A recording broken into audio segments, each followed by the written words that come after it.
ஹர ஹர சங்கர ஜய ஜய சங்கர ஹர ஹர சங்கர ஜய ஜய.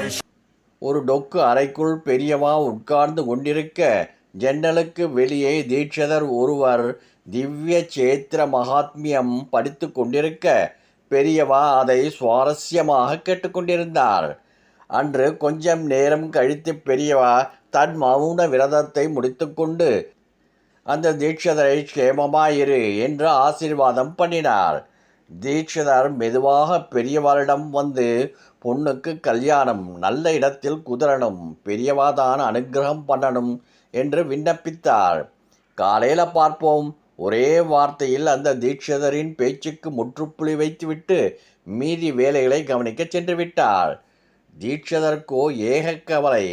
கல்யாண பேச்சை எடுத்ததும் ஏன் பெரியவா இப்படி சொன்னார் என்று குடைந்து கொண்டிருக்க, மறுநாள் காலை 8 மணி தீட்சிதரை பெரியவா அழைப்பதாக பாரிஷாதர் சொன்னதும் ஓடிப்போய் நமஸ்காரம் பண்ணினார்.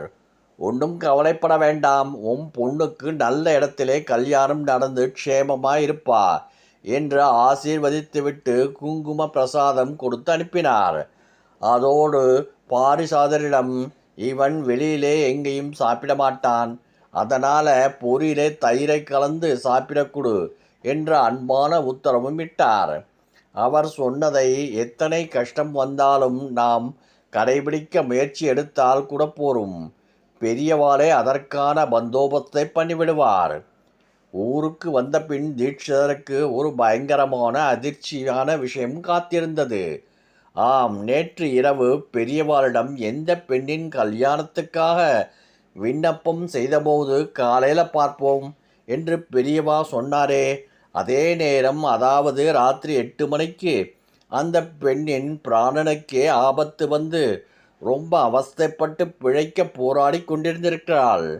அங்கிருந்தே பெரியவா அவளை ரட்சித்திருக்கிறார். காலை பெரியவா தீட்சிதரை அழைத்தபோது அவள் ஆச்சரியமான வகையில் பரிபூரணமாக குணமடைந்திருந்தாள்.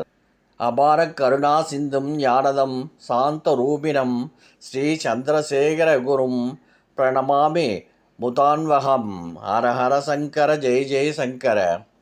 ஹர ஹர சங்கர ஜய ஜய சங்கர ஹர ஹர சங்கர ஜய ஜய.